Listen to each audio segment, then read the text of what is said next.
It's time to take command with former NFL tight end Logan Paulsen and former Commanders beat reporter Craig Hoffman. What's up? What's happening? Welcome into Take Command post-game. And Logan, for the first time ever, we are live on both 106.7 The Fan and the Team 980's YouTube pages. What's up, buddy? From FedEx Field.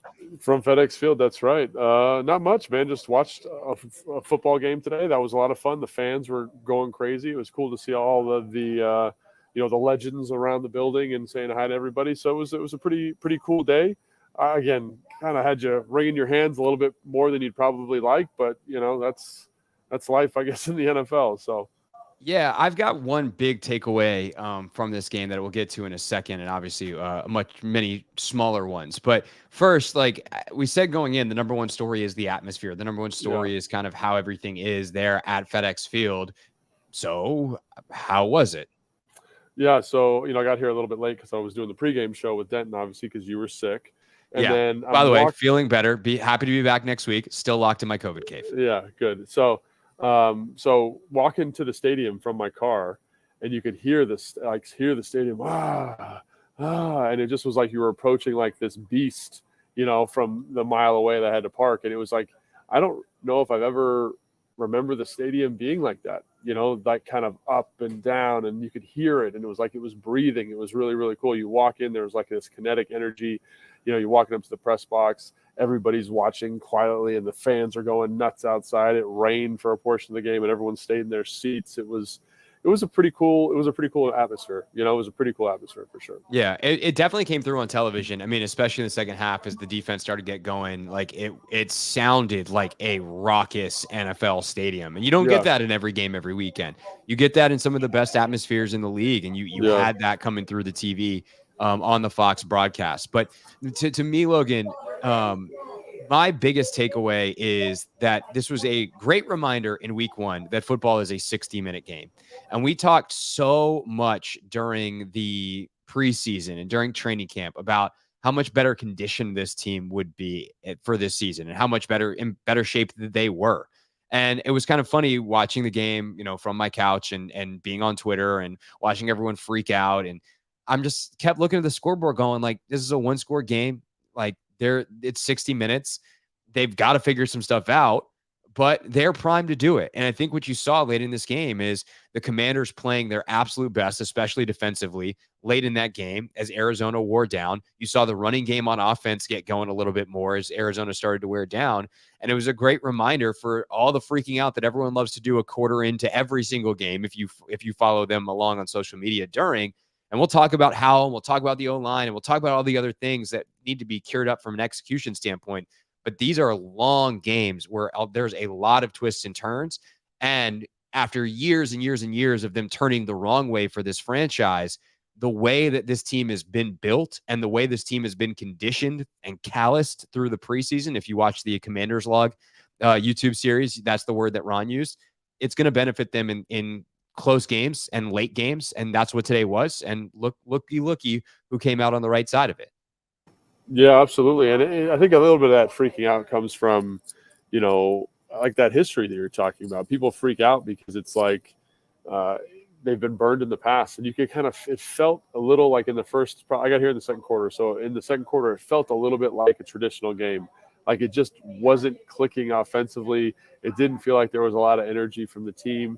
And so you're like, man, if this doesn't turn around quickly, like Carolina, like that defense was absolutely ripping around the field and looked like an NFL defense. They were making a ton of plays. They were playing with great energy, and it just felt like it wasn't clicking. And I think that's where that kind of, apprehension and worry and rumination kind of came from the Twitter people. And because you could feel it here in the stadium too, the fans were groaning and they were like urging the team on. So I definitely think that was part of it. But like you said, it is a long game. And so I think part of it was it's like you're so used to the game ebbing. And then, the saying is ebb and flow, but it's never flowing. It's always just ebbing away, right? And today was a really nice kind of, there was an ebb. It didn't look very good for a minute. They come back out, still ebbing, and then the defense makes that great 3-and-out where, Duran gets the TFL, James and Allen have the TFL. Montez has the forced fumble, and then you could just feel it. I could feel like EB like willing this offense to 7 points. It was like 3 runs, and they were like 3 of the hardest runs I've ever seen in the NFL. Like B-Rob just fighting and clawing and scratching for every inch, and then they score. And like I was just like, that is something that sequence felt a little bit different to me than in years past, because it was like, here's this moment. And in years past, the offense would have kicked a field goal and it wouldn't have been great, but they were just like, we need to score 7 points. And they just seemed hell-bent on doing it, which was pretty cool. So, yeah, definitely. The way Sam is able to maneuver for both of the touchdowns shows you, I think, the upside. And by the way, how you score in the red zone, a lot of it comes off schedule. Like you either nail your play call on schedule and the right guy's open, or it's like, oh, crap, we're going to have to run around a little bit. And sure enough, that's how they score their 2 touchdowns. Unfortunately, Sam gives up the touchdown on the other end of it on the fumble. Overall, what do you make of his performance in his second career start and his first as a true QB1? Honestly, it was kind of like what I expected. I know I said like, he'd score, touchdown, but I was like, he'll have a turnover like at some point. I don't know what it'll be, fumble, interception, whatever it is. And he'll be on, he'll look good at moments, and he'll kind of look like a rookie at moments. And I think the thing that really was nice is that in those red zone moments, like you alluded to, like the moment wasn't too big for him. And you saw a guy who's going to make some plays for you. And that first touchdown, I mean, that was tremendous. Like he's kind of falling away. I don't know who he's throwing it to, but he's throwing it to somebody, and it gets where it's got to go. And B-Rob ends up with a touchdown. So I think that was nice to see in those like big, gotta have it, critical. Like that's such a critical down. Like especially with the second one, like it's you gotta have that touchdown. If you don't have it, you lose the game. And I think everyone here could feel. I think the staff knew that. For him to kind of be Mr. Composure in that moment was really cool, and stack that on top of the fact that he had kind of a rough first half. Interception. He had the fumble that ended up leading to 6 points, and like that's how the Cardinals ended up with 10 points. Right, it was off Sam Howell turnovers. So, some good, some bad, but I thought the good was very, very good, and I thought some of those throws, like on the 2-minute drive that ended up with a field goal right before half, I thought he did some really nice stuff there. Just by the way, how about Bieniemy being like, gas pedal? Yeah, we talked about it on the postgame show. Like that is talk about a mindset, bro. Like that is a mindset. Like most coaches, I'd say, I don't know, maybe Kyle Shanahan, maybe Andy Reid are going to run the football twice there. Run the football twice, 55-second clicks off. We're going to live to fight another day, especially after something like that. But talk about having tremendous confidence in your offense, in your young quarterback, and then having tremendous confidence yourself to get everything dialed up the way it needs to get dialed up. So kudos to him, because like again, a defining 3 points right there in a game that's won by 4. That's a big deal. So love that aggressive mindset. Love they were able to execute, and it goes back to what you were talking about in terms of conditioning. And I think you're talking more about physical conditioning, which is definitely on display, but also I think that has something to do with kind of a mental conditioning and like having been in those situations. Like literally every day at training camp they do a 2-minute drill, and it's a long, kind of arduous 2-minute drill. So it just felt like it felt like something that I haven't felt here in a while, which is it felt very matter of fact. It felt like a matter of fact. A really good way to drive. put it. Like we're gonna do a 2-minute drive. Here we go. It wasn't like, oh God, we're freaking out. You know what I mean? And they made plays. They did what they had to do, and loved it. Just I love that element by him. 2-minute should be something that more teams are good at. And I know that sounds crazy because the odds and everything says that they shouldn't, but like teams become very predictable defensively in 2-minute. And so if you know what the defense is going to run, then you can get there with tempo. They're not going to change it. Like if you know it's cover 2, like it's pretty easy to play in the NFL, or if you know it's cover 4. So like obviously defenses can mix it up, and good coordinators have taught their guys how to mix it up with just enough to throw offenses off. But it is an area where if you can get a team stuck in a coverage, you can attack time and time again, and they're able to do that. I think overall, when I look at how it's exactly what I thought it would be, to your point, like the upside, incredible. You see the playmaking ability, you see some of the big throws. He should have had more yardage in the first half. Logan Thomas had a couple balls I thought he should have held on to.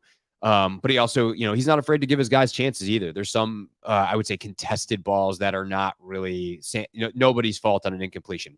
But Sam puts it where his guy's going to get it or it's going to get knocked out, and the defense made good plays. I think the tail of the tape is going to be in some of those situations, did he have other options? And I think that's going to be the biggest thing is when we go back and watch the film, and specifically when you get to the 6 sacks, like, it felt like on some of those, it's immediate pressure. On some of those, he's holding the ball for a long time, and you're just going, there's got to be someone open. Obviously, watching from the couch and not getting a whole lot of all 22 replays, hard for me to tell. And obviously, we'll be back or going back and watching that on tape.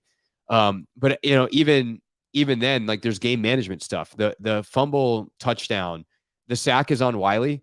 The fumble touchdown is on Sam. Like, at that point, you've got to have better ball security. You got to know the time score situation where you are in the field. So there's those learning opportunities. But over all of it, the thing that gives me the most hope for him this season, and the thing that I'm most impressed is he never gets flustered. He's just the same dude the whole time. He's getting rocked out of bounds illegally on a hit that should have been an ejection by Kaiser White.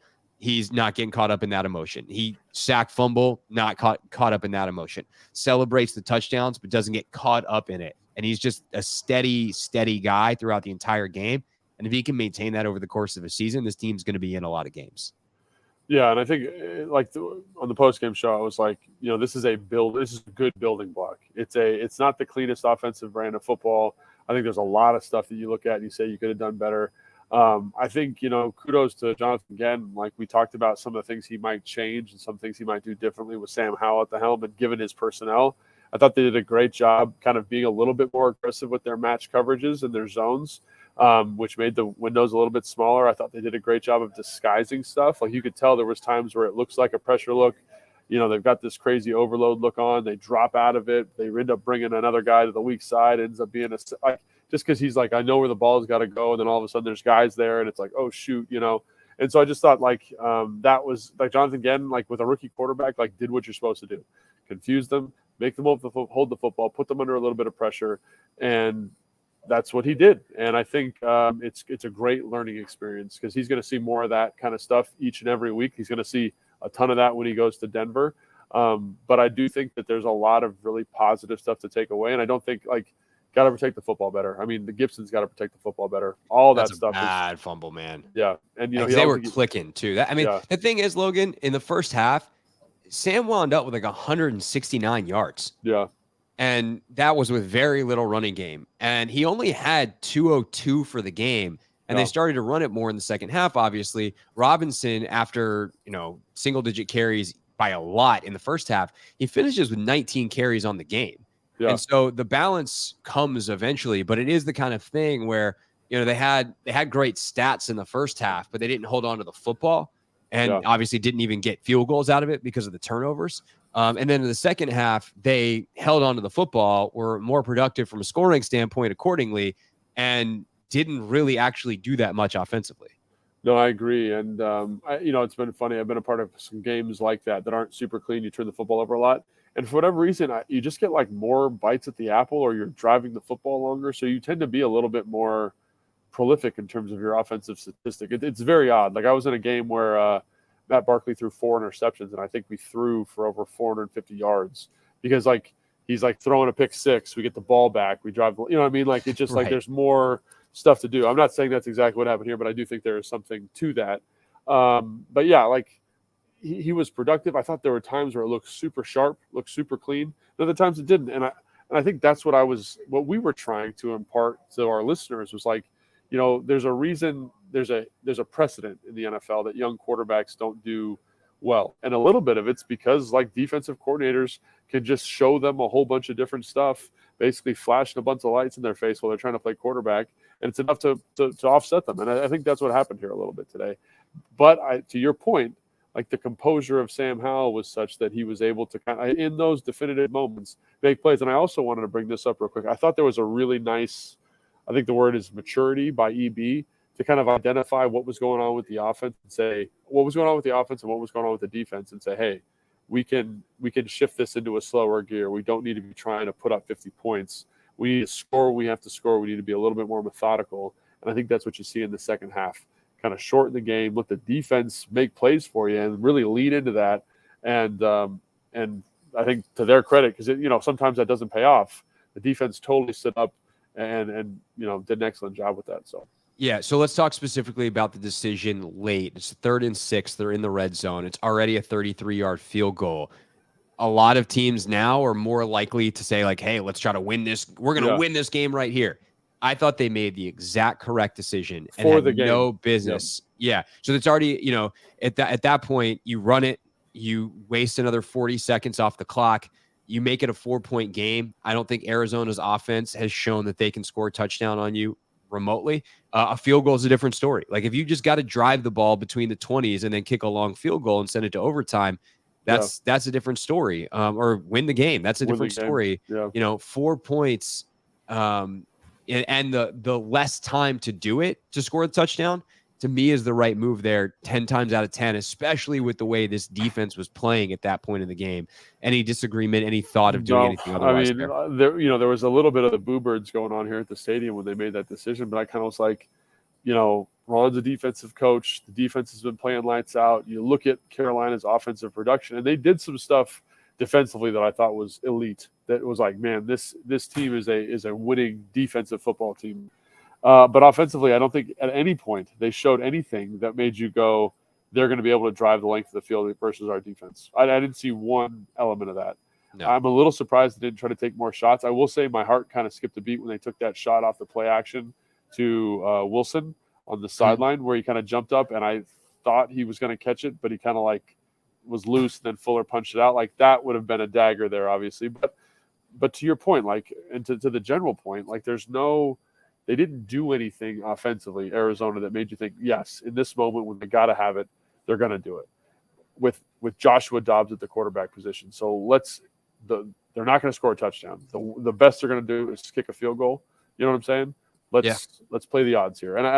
And while like the purest offensive mind in me was like, go for the touchdown, I was like, this is where the analytics gets a little bit funny, because analytically, go for the touchdown. Like 9 times. Or just go for the first down, right? Yeah, or whatever. Score, yeah, right. Yeah, you just have to get a first down, and then you can run out the clock. But this is like one of those times where, like, I think you brought up the analogy with Sean McVay and like his right guard blocking Aaron Donald, or whatever the analogy is. Yeah, that's what Sean used to always talk about, right? And it's like that was this game. It was like, analytically, you probably should go for that and kill the game.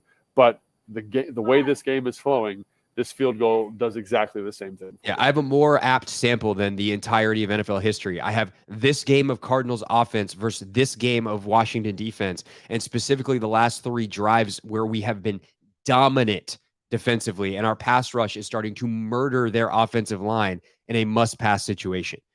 That's easy math there. And the other thing too is, well, because I had someone on Twitter, and again, I hate to reference like someone on Twitter, but like there's a counter argument of like, well, look, it's already a 33-yard field goal. Try for it if you just roll Sam out. He either slides or if he throws out of bounds, he throws out of bounds. You lose 40 seconds. The game ends without the Cardinals offense ever getting the ball back, really.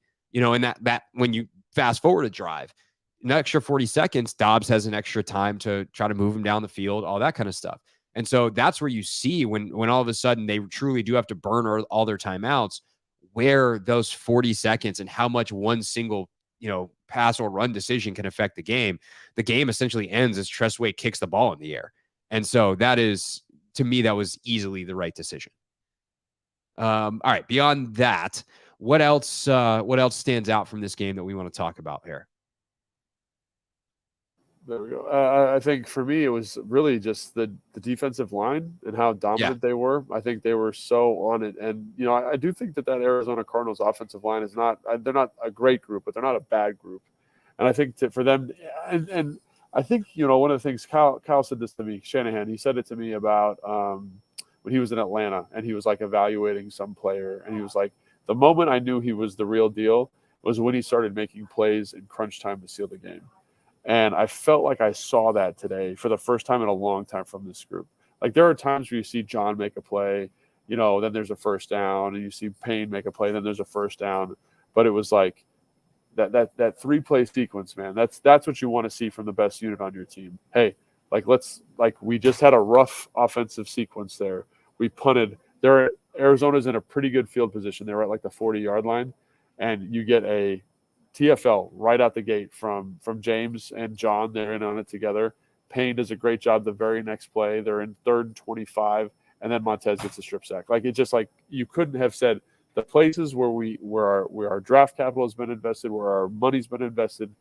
That is why right there. And so I think that is to me is something that really sticks out. It is just that definitive. That is a definitive moment, a defining moment for a position group, and really the turning point in the game. Quite honestly. Yeah, I thought they were incredible all day long. Montez just shows you what he is. Payne was insane. Allen has a big play and a big moment. He said he didn't know Dobbs still had the ball when he made that sack, which makes sense because it was like a spinning reverse karate chop. Yeah, it just so happened he's so freaking strong that he just chopped down a grown NFL man. And it was like, I got a sack. Oh, cool, I got a sack. That man had the ball still. And then, man, Jay Smith-Williams played incredible today. He was all over the place, up the field, stringing runs out, like pushing the pocket. Casey came in, and those two guys were so good last year without Chase, and with Chase out again and probably out next week. Like, Casey came in and with his snaps did a lot with them. Yeah, it just shows you the depth of this team.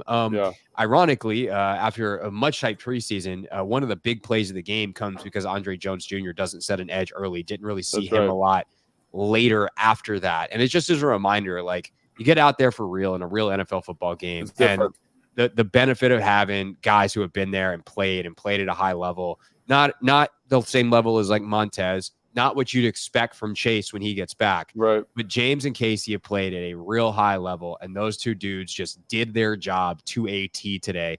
And as long as they do that, those other guys are going to eat. Like, if you don't have like an easy weakness opposite of or on that one other spot in the line, those guys are going to eat, and they did. And not only that, I think it helped the linebacker level today. I think by and large, like, they played better than a lot of people were anticipating, because they did have kind of a rough summer in patches. So I thought the front seven in general, a pretty solid day today. We'll see what happens, against a better front set or a better group next week in Denver. But they did their job today. Yeah, and I think also it just shows you what happens like when that front group is playing really, really well, because it's not even John and Payne. Like, Abdullah Anderson flashed a bunch. John Ridgeway flashes. Like, you're just like, they were real. You're like, holy cow! Like that Cinco package too. Like, a couple of Payne's big plays came in the Cinco package. Yeah, and it just shows you, like, if you can get Payne one-on-one, good luck. In a 3 technique, like, it's dirty, and you can't get help from the center because you got a nose. It's a dirty package. And I actually, I thought Jack was a little bit more aggressive with some of his coverage structures. And it's entirely because of Joshua Dobbs. It's entirely because of that. So I think, to your point, as the quarterback play improves, can that group, specifically the linebackers, still play at a really high level? Because right now, like, this was like a high school offense. Like, high school is a strong word, but it was a very, very limited in terms of what they could do. Like, they were running keepers, they were running runs, they were running screens, and it was like everybody in the stadium was like, okay, they're not going to push the football down the field. And when they do, it's not going to be an effective thing. So I think as this goes and they play better protection packages, like, can that group remain dominant? I think they can, for the reasons that you just said. But that was something that really stuck out to me today, is that that group from John to Casey Tuhill, like that, and everyone in between there, they all did their part and were productive, and I think totally elevated that defense. One other just thing to note real quick, because this is now my beat, and then I want to name like one or two things that we're looking forward to watching the tape for before we get out of here. So questions that we have remaining after this game. But Cameron Cheeseman bounced another snap. Yes, I saw it. No, I don't know why it's still a problem. It's ridiculous. That can't be happening still. That's the long snapper report. Stay tuned for more. Yeah, that's tough, because it actually, like, it skipped like a stone. Yeah, it wasn't even like it was the same that happened in the Baltimore game. Yeah, that's tough. That's gonna make you, because you lose games doing that stuff. And thank God Tress is amazing at what he does. He's able to scoop that up and get it down like with the palm of his hand. Great job, but holy cow. Yeah, not ideal. But yes, since that has become the thing that people come tweeting me about. Yes, I did see it. No, not good. All right. What are the things that you walk away from going, I can't wait to watch the tape and learn more about X? I got one or two. You got one or two, I'm sure. And then we'll get on out of here. Yeah, so for sure the offense, just looking at like where the leaks were, you know what I mean? And what I mean by that is I thought they did some stuff really efficiently, but I also thought there were times where, like I said, like Sam misidentifies something or they match a concept really well. Is that play call? Is that, how you're coaching that? Like, I want to kind of just delve into that in a little bit more detail. And I think the other thing I'd like to look at is the back end of this group. Like, how did Forbes play? I know he had that PBU at the end of the game to kind of seal it. Love that. But how did he play? How did Fuller play? How did, that whole back end play? Because I think they flashed at times and Cam made some excellent tackles, but, how are they communicating? All that kind of – so that to me it's always, the front when you're watching it, like just jumps out because they're always making these plays. But the back end, like a lot of that stuff is Josh Dobbs. Like there's times where he's tucking it because the coverage is correct or it's tight, or who had the PBU on Zach Ertz. Like, there's a lot of guys that did a really good job. And I just want to kind of get into some more detail on that. But yeah, offensive kind of detail, and then back end, like what's going on exactly there.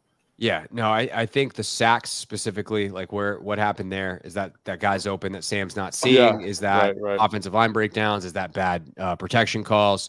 I know Ron was very, very careful post game. I mean, you have to be super careful. It's not rocket science of an answer, but he's like, I'm not commenting on any of that till we watch the tape. Yeah. I am curious to watch the tape and see what we see. I'd also like to know how Terry McLaurin played.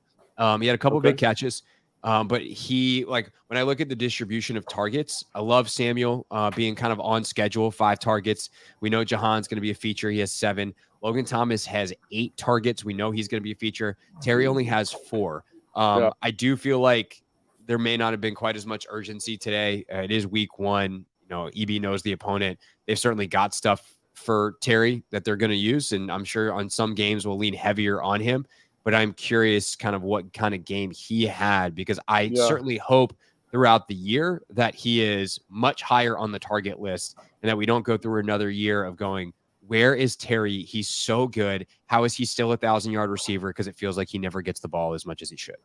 Right, and I think we both acknowledge that the tight end's going to get a lot of targets in this offense, especially with a young quarterback, and especially with how big and athletic they all are, because it's easy to see them. You can just see them. You can see them from the press box, So I think that's part of why that is, and I do think it's just easier in certain offenses to get guys the balls, and I think this is one of them. I think this is an offense where you're coming from Kansas City where you're getting the tight end 15 targets a game, and it's just like it just seems like a big part of that. Like even the catch that Logan Thomas had in the 2-minute drive, like that's a Travis Kelce special. Motion to a bunch, run kind of that crossing corner, and make that play. So I kind of wonder how many plays Terry actually played, like how many he was on the field for. I think that'll be interesting given like his foot and like how they view that. But Terry is kind of a funny guy in that regard. Like he never gets as many targets as you think. And I don't think that's a good or bad thing. Also, I think it's a feature of the offense, which I also said on the postgame show. I think it's a feature of this offense, this West Coast offense, is that sometimes stuff's taken away. The ball's got to go someplace else, and that's how it works. So, and that's the benefit of having as much talent as they do. But I would definitely love to see, like, they found a way to get Tyreek Hill and Travis Kelce the ball in Kansas City when everyone knew they wanted the ball. And I'm sure that there are ways with alignments and where you line Terry up and stuff that they will do that. Well, Terry certain times to that point had like a really simple, like it was really easy. So like they're in a 3-by-1, tight end to the right, tight end's the 1. They motion Terry across to right outside Logan Thomas, and then Logan runs like a spray release dig. So he outside releases, picks Terry's guy. He runs like a switch release for Terry, like a clear, like I guess it's a clear for the dig, and he's wide open. And that's an easy touch for him, easy game plan touch. So I think there are definitely more of those to be had. Also, I do think that if the offense is on a little bit better rhythm, you know what I mean? It's probably those touches probably come more effectively. And so what I mean by that is like you're always kind of going first, second, and then we're in a third down situation. First, second, third down situation. And as you know, those calls aren't all the same. They're not all created equally. So I think that's something as the offense finds its rhythm, I think you'll see Terry's touch distribution kind of be where it's supposed to be a little bit more effectively. Yeah, I'm not worried after 1 week, but kind of putting a pin in it. And I'm curious how he played and where Sam was looking. And, all that kind of stuff, because it is something that's been a storyline here for as long as Terry has been here. All right. For more from us, make sure you're subscribed to the Take Command podcast, wherever you listen to your pods, Apple Podcasts, Spotify, the free Odyssey app, of course. And then we are on 1067 The Fans YouTube page for full episodes. I also post clips on my page at Craig Hoffman for the YouTube audience. Other than that, of course, make sure you're following us on social at the Team 980 at 1067 The Fan. Logan's on Instagram at Logan_Paulsen82. I'm on Twitter at Craig Hoffman. I'll see y'all tomorrow on the radio, 4 to 7 on the Team 980 for the Hoffman Show. And we'll be back with our full tape review breakdown of this game coming up later this week. I think that pod will be out on Tuesday or Wednesday. I got to figure out when we're going to do that. When it's out and when we record, I get the dates mixed up.